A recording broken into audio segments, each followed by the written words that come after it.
Hola, hola, pues buen día. Miren, aquí estamos embetunando este pastelito. Es un pastel sencillo. Es de moca, 3 leches, relleno de fresas con crema para un cumpleaños. Espero que les guste. Gracias por ver mis videos. Que Dios me los bendiga.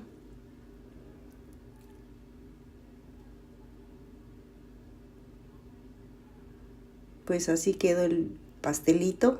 Sencillo pero muy sabroso. Bye bye.